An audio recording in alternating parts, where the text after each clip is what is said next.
My name is Marlowe Keaton, and I'm 68 years old. I live alone in the same Charlottesville house my husband built with his hands 40 years ago. I've always been the quiet sort, the kind of woman who believes in lists, in keeping the pantry stocked, in waiting for things to make sense. I thought nothing in this house could ever scare me. I was wrong. That night, I was slicing pears for tea when I heard the basement door slam. A moment later, Rowan came running up the stairs. His boots hit the wood like hammer blows, and his face, God, his face was pale as dust. "Grandma, we need to go. Now." The knife slipped from my hand and clattered against the counter. "Rowan, what? Don't call anyone," he said, already reaching for my coat. "Not Dad, not Aunt Jess. Just grab your bag." I froze, staring at him. He'd worked all day on a renovation job. His sweatshirt was streaked with paint, his hair damp from the drizzle outside. Normally, he was calm, steady, like his grandfather. But now his hands shook as he zipped my coat for me, the way he used to help when I was sick after my surgery. "What's happened?" I asked. He didn't answer. He just glanced toward the basement door and whispered, "Please, trust me." I did what he said. Some part of me older, quieter, the part that had raised children through storms and bad news knew when not to argue. I packed my purse, my medication, a change of clothes. When we stepped outside, the rain had started to fall harder, tapping against the truck like fingers on glass. We pulled away from the curb. My house, my husband's handiwork, disappeared behind the silver blur of rain. My phone lit up on the dashboard. Sterling, then Jessamy, then Sterling again. "Don't answer," Rowan said. He kept his eyes on the road, jaw tight. The wipers swept back and forth, the sound of panic trying to keep rhythm. I watched the lights of my street vanish behind us and felt something break loose inside me, something I hadn't even known was fragile. That was the night my grandson saved my life. Before I even knew it was in danger, 2 months earlier, I woke before dawn again. That same dull hammer inside my skull. The air felt heavier than it used to, thick enough that breathing made my stomach turn. I sat up slowly, waiting for the room to steady, and stared at the gray light pressing through the curtains. The walls seemed to tilt when I moved too fast. I told myself it was just age or maybe stress. By 6, I was in the kitchen, forcing myself to make tea. The scent of the gas burner felt sharp, like metal in the back of my throat. I turned it off and switched to the kettle instead. My reflection in the window startled me paler, thinner than I remembered. I'd dropped weight these past weeks without trying. The doctor said my blood work showed slightly elevated carbon monoxide levels.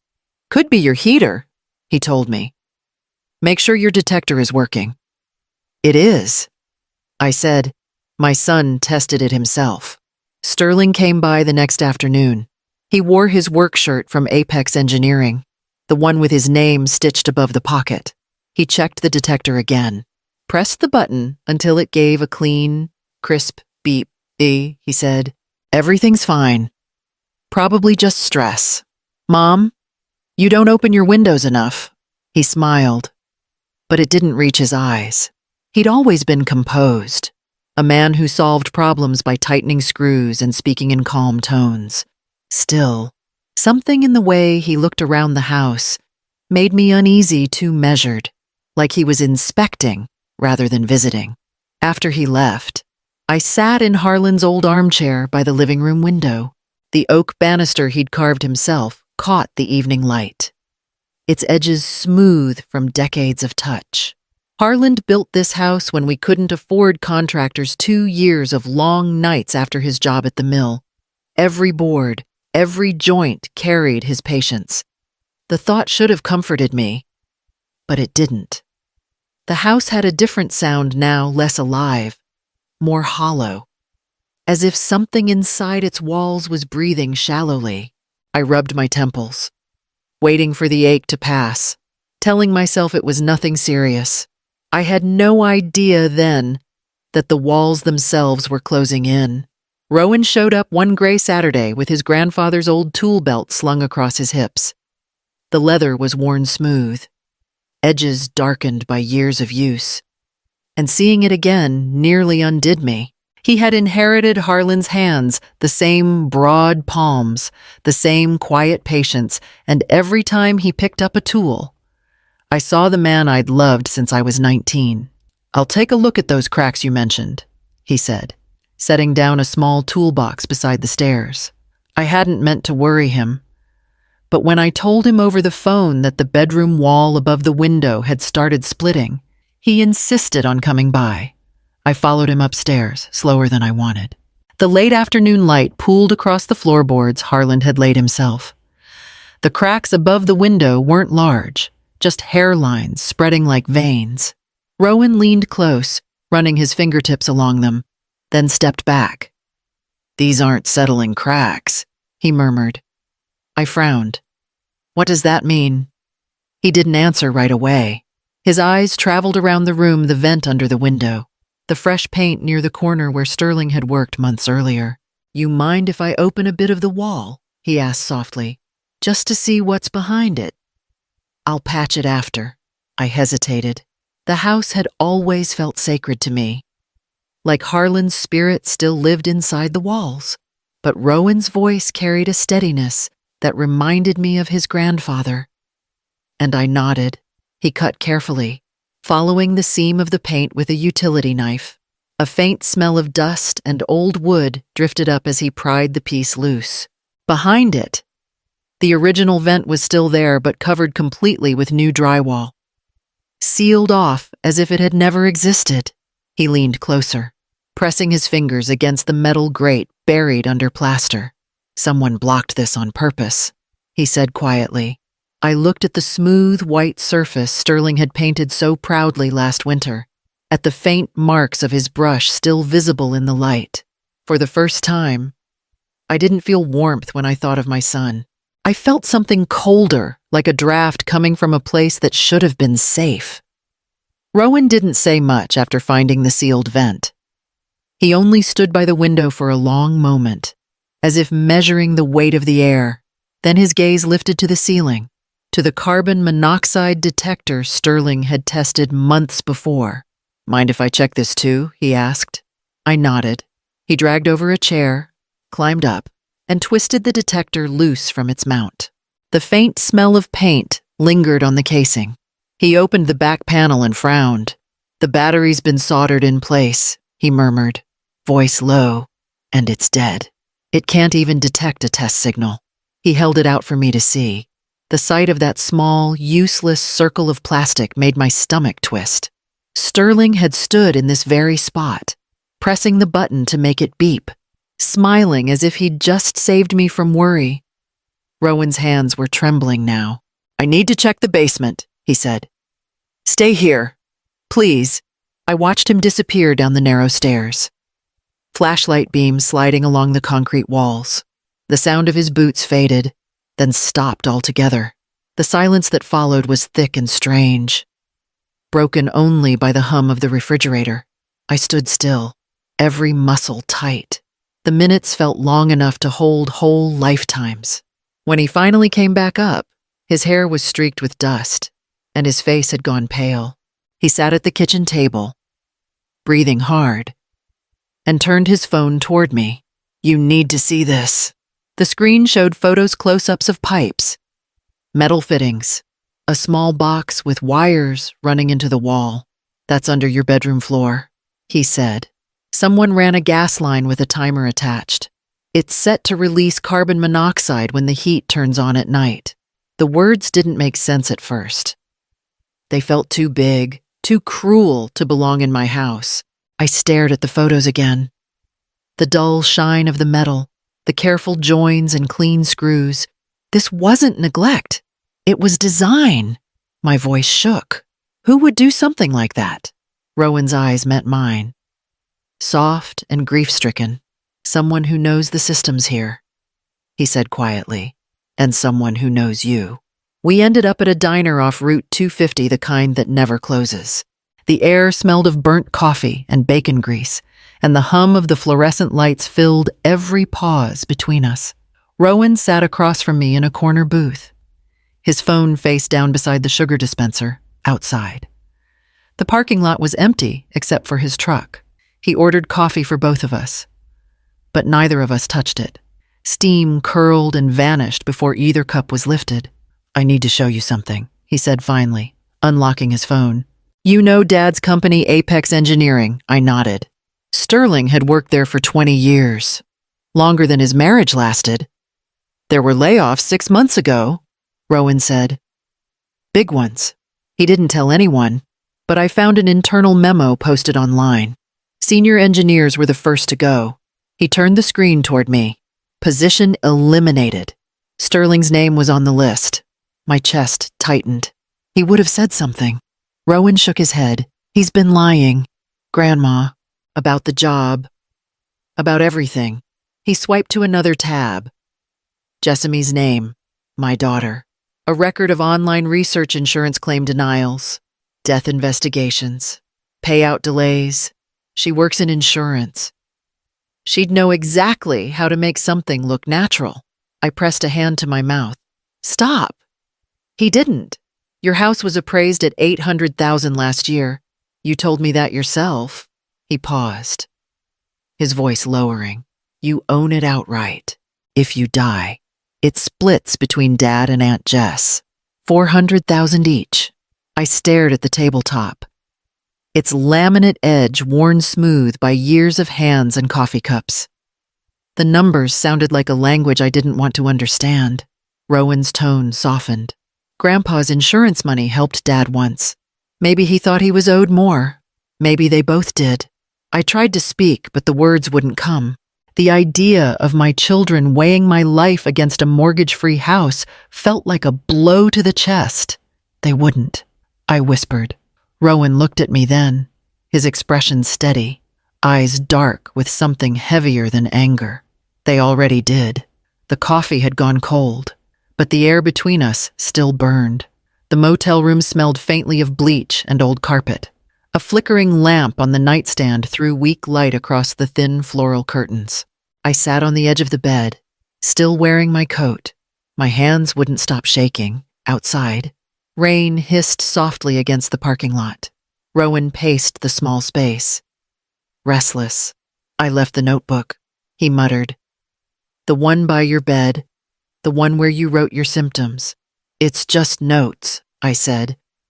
"It's proof," he replied. "Dates, patterns, how it got worse when the heat came on. The police will need that." Before I could stop him, he grabbed his keys. "5 minutes, Grandma." "I'll be careful." The door shut behind him, and the silence that followed was unbearable. The phone on the nightstand began to buzz once, twice. Again, Sterling's name, then Jessamy's, then Sterling again. 8 missed calls stacked up in red on the screen. I turned it face down, but the vibration felt like a heartbeat against the table. I thought of the house, Harlan's carved banister, the smell of cedar from the closet he built. I tried to picture it without the hidden wires and sealed vents, without the deceit layered behind the paint, but the image kept collapsing, like the air had been drained from the walls. 40 minutes later, Rowan burst through the door, damp from the rain, his chest heaving. He locked it behind him and leaned against the wall. "They were there," he said. I stood up. "Who, Dad and Kirsten?" I parked behind the garage and heard them through the kitchen window. He rubbed his hands, trying to steady them. "He was on the phone with someone, maybe Jessamy," he said. "We're too far in. She has to be gone before the audit." My stomach dropped. "They know something's wrong," he continued. "They're looking for us now." The phone buzzed again on the nightstand. Jessamy this time, then Sterling. Rowan picked it up and switched it off completely. "Don't answer." "Not yet." He sat beside me on the bed, breathing hard. The lamp flickered once more and steadied. Outside, a car passed slowly on the wet road, its headlights sweeping the curtains like a sea, Chapter 7, the alley behind the motel. The knock came just after midnight, soft, deliberate.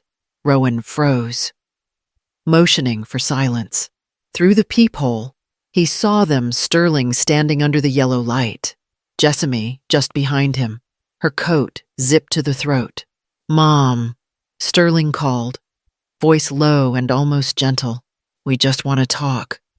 Please open the door." My pulse thudded in my ears. Rowan shook his head, already dialing his phone. He pressed a finger to his lips and whispered, 911, then set it face down on the nightstand. "Line open." The next knock was harder. "You're scaring everyone," Jessamy said. "You're confused. Mom, you need help."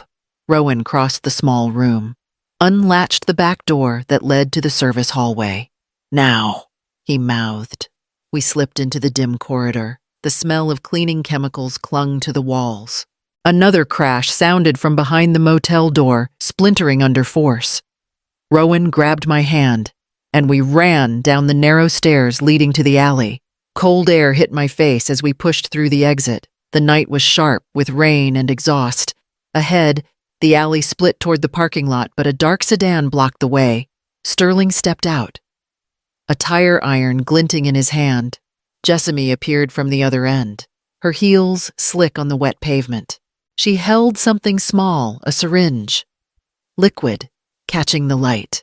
"Please," she said softly, "just come with us. This is for your own good." Rowan moved in front of me, his arm braced. "Stay behind me," he whispered, for a heartbeat. Everything was still: the rain, the air, the sound of my own breath. Then, somewhere close, a siren wailed. Another joined it, louder, closer. Blue and red lights flooded the alley. Officers shouted commands. Sterling dropped the iron, metal clanging against the concrete. Jessamy froze, syringe trembling in her hand before it slipped and rolled away. Hands were raised. Orders barked. Cuffs clicked shut. I stood shaking, rain soaking through my coat. Rowan's arm came around my shoulders, firm and steady. For the first time in months, the air I breathed didn't hurt. Archlight. The police station smelled of rain and disinfectant. They gave me a blanket, a cup of water, and a quiet room to sit in while Rowan gave his statement down the hall. A woman in a dark blazer entered a few minutes later.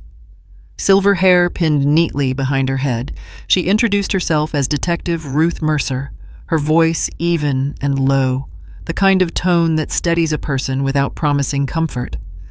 She asked for every detail I could remember: the headaches, the hospital visit, Sterling checking the detector, the sealed vents, the night we left. When my voice faltered, she waited, never rushing me. Rowan joined us halfway through, sliding his phone across the table. Inside were the photos, the gas line, the timer, the vent sealed under drywall. Mercer examined them one by one, her pen moving slowly over her notes. "This matches what the forensics team found," she said. "The detector was tampered with. The basement system was modified by someone with mechanical training." She flipped a folder open and slid it toward us. "Your son kept engineering schematics on his home computer calculations for carbon monoxide exposure rates. We also recovered text messages between your daughter and Sterling's wife. They discussed timing, symptoms, and what would look natural." I felt my breath catch. "So it's real," I said. Mercer met my eyes. "It's real, and it's over." Weeks later, the charges were filed: attempted murder, conspiracy, tampering with safety equipment. They all took plea deals. The day of sentencing. The courtroom was full, but hushed. Sterling wouldn't look at me. Jessamy kept her head bowed. I stood when the judge asked if I wanted to speak. "My husband built our home to protect us," I said, my hands gripping the podium. "He measured every board twice, just to be sure it would stand. My children turned that work into a weapon. They didn't just betray me. They betrayed the man who taught them what honest work meant." My voice trembled, but I didn't stop. "What my husband built will still stand. What they built has already fallen. When the judge read the sentences, Rowan reached for my hand. I didn't cry. I just listened, the weight of truth settling over the room like a closing door. Spring came quietly that year. The air along the Rivanna River smelled of wet earth and new leaves, the kind of scent that makes you believe in second chances. My new apartment sat on the third floor of a brick building with wide windows and a view of the water. Smaller than the house Harlan built, but clean, sunlit, and mercifully silent. Rowan spent 2 weekends helping me move in. On the last day, he arrived with a van full of carefully wrapped wooden panels. Grandpa's cabinets, he said simply. The oak gleamed under the tarp, each piece sanded and oiled until the grain shimmered like honey. I ran my hand over one of the doors and felt the familiar smoothness, the same warmth that had lived in our old kitchen for decades. He installed them along my new kitchen wall, measuring, drilling, adjusting until everything fit just right. Beside him, a young woman unpacked a box of handles, polishing each one before passing it over. Her name was Sable, a carpenter too slim. Strong hands, a smudge of sawdust on her cheek. She smiled at me shyly, as if unsure whether she belonged in this memory. "She's helping with the studio downtown," Rowan said, tightening a hinge. "Thought you might like to meet her." I nodded, watching how easily they worked together, the same rhythm Harlan and I once shared when we built the garden fence, wordless and steady. The afternoon light poured across the oak, turning the surface gold. When they were finished, Rowan wiped the last bit of dust from the counter and stepped back. "Good as new," he said. "Better," I whispered. They stayed for tea, laughter spilling into the small space as sunlight faded. For the first time in months, the world felt balanced again. The edges softened by peace instead of fear. After they left, I stood alone in the kitchen. The cabinets glowed in the lamplight, their dovetail joints precise, unyielding. Harlan's hands had shaped this wood. Rowan's had given it new life. They tried to take what I owned. Instead, they taught me what I am. Morning light crept through the blinds, brushing gold across the oak. Work done with love endures. It always has.